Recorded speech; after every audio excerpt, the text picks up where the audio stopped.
The crime statistics for October to December 2024 show that 12 people were murdered in the farming community. 5 were farm dwellers, 4 were employees, 1 was a security guard, another was a farmer, while the last one was unspecified. AfriForum's journey to the White House to rally support has been criticized as an act based on falsehood and disregard for South Africa's sovereignty. What dangers does the white genocide rhetoric present to the work done by South Africa in mending a past of segregation and pain? Social Justice Chair at Stellenbosch University, Professor Thuli Madonsela joins us for this discussion. Good morning, Professor, and thank you so much for your time. Good morning, Masichaba, and to viewers. Thank you for the privilege. Firstly, Professor, how do you assess the legality of AfriForum's efforts to mobilize international pressure on the South African government? Well, legally, it's a very difficult story, Masichaba, because we have to say they violated a law or a right, and who has been harmed by that violation.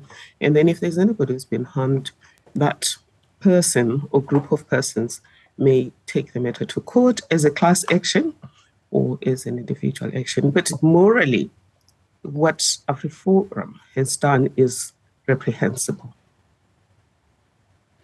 All right. If you would just expand on that, Professor, because my next question was actually going to be, do you think AfriForum's actions and advocacy are aligned with the principles of social justice, and I mean, particularly in the context of South Africa's history and ongoing struggles with racism and inequality? I think AfriForum is struggling with the reality of being ordinary. Because the new South Africa requires all of us to be ordinary. Whereas colonialism and apartheid made white people special people. And Justice Cameron writes in one of his articles about how he was last among whites because he was from a poor family and his father was in jail. But the one thing that gave him solace was that at least he wasn't black. And I think ordinary white people find solace in the fact that they were not black. Now that in the new South Africa, they're ordinary. I think some white people, and AfriForum in particular, is seeking to reverse the wheel and find some reason to be special again. And they seem to have found an ally in the American president. And clearly, that is neither compatible with social justice nor compatible with human rights, as we celebrate Human Rights Month in South Africa, which is resonant with the Universal Declaration of Human Rights that requires everyone to be treated as an equal. Now, Professor, Minister Mkhunu challenged AfriForum to provide evidence on the alleged increase in farm murders. What kind of evidence do you think would be necessary to support AfriForum's claims? Well, it's just simple evidence that would be valid in a court of law.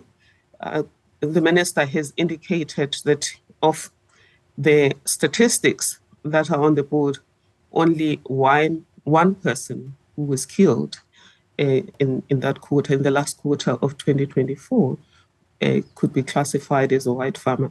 Even that is not enough to justify a white genocide, because you would still have to look at who was killed and by whom were they killed. I must indicate, Masichaba, that one person being killed or murdered is one too many. And therefore, I'm not saying that if one person was killed, that means nothing. I think what we're contesting is racializing the murders. And they will have to provide that evidence of who was killed where and which police station were these murders reported to. Yes, police stations do underreport matters such as rape, but you can't underreport murder. Is AfriForum causing damage to South Africa's reputation on the world stage? Absolutely. The AfriForum, in its selfish quest for justice as just us, or justice as just themselves, is damaging brand South Africa unnecessarily, because, of course, we know now, based on their claims, the American president has withdrawn support to South Africans who were relying on aid. And these are NGOs that are serving white and Black people. And the people who are getting jobs from these NGOs are Black and white people. And it has damaged them. It has damaged relations between South Africa and America, because America has taken an approach that as long as a white person is harmed, then it will take issue. And it doesn't care that there is gender discrimination at a social level, not in law. There's gender murders, or women are murdered far more than white farmers. And I do insist that anybody being murdered is wrong, and it is one too many. But what AfriForum is doing in its selfish quest is harming everyone, incidentally, including its own members. Now, the recent crime statistics, Professor, appear to contradict AfriForum's claims about the prevalence of farm murders. So how do you think this new information will impact the public perception of AfriForum's narrative around farm murders?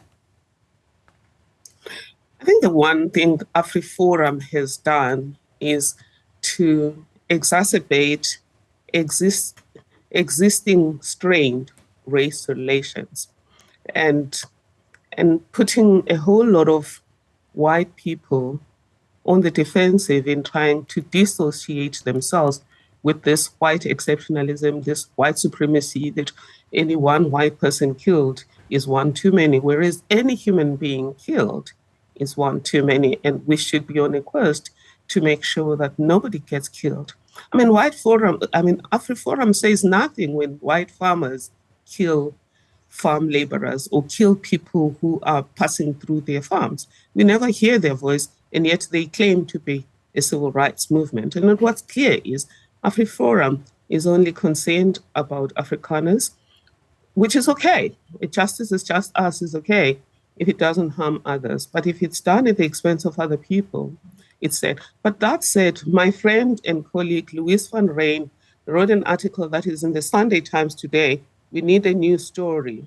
We need a new Afrikaner story where she educates South Africa, hopefully fellow white people, about how unequal South Africa was created and why we should all support measures to rupture that inequality that was created by law and rebuild an equal society. So would you say that this, the AfriForum's white genocide narrative is undermining progress made in South Africa's racial reconciliation efforts? Absolutely. The invention of the myth of a white genocide definitely is undermining the transformative constitutionalism that we've been trying to push in the last 30 years, and the new measures where we're trying to strike a new pact, a new deal to fast track progress, because we can't be a society in transition forever. In fact, a lot of people are losing interest in the Constitution and asking for a new dispensation. And yet there's a lot of beauty in this Constitution if properly used. But people, such as those in the AfriForum, have to accept that under the new constitutional order, we're all ordinary. And we all have the same rights and freedoms. And in those rights and freedoms, Section 9(2) of the Constitution allows special measures to be taken to redress imbalances that were created by injustices of the past. And the Constitutional Court in Minister of Finance versus Van Heerden has said it's not just allowing those special measures that the Constitution wants. If you read Section 9 together with Section 7 on the duty to advance human rights, then the duty on the South African government is to take those special measures to redress inequalities. And that makes me, Masi Chaba, to sneak in the VAT issue, that bringing in VAT would exacerbate inequalities instead of reducing inequalities as dictated by the Constitution in terms of Section 9, Rule 7, and Section 237 of the Constitution. All right. Now, before I let you go, Professor, are there any alternative organizations or initiatives in South Africa that perhaps you think are doing more effective and inclusive work on social justice issues, particularly around land reform, economic empowerment, racial reconciliation? There are many such. For example, the church movement, which was very instrumental, Masichaba, in building apartheid, starting in the early 20s when they perceived the problem of white poverty and then decided to ask government to pass laws to create this white exceptionalism. The church movement today is working with communities to reverse that. And my colleague Pumla Gobodo works with the son of the architect, well, the grandson of the architect of apartheid himself, Fairfoot, to get communities to converse about what happened and how the shadow of that past remains with us until we deal with it.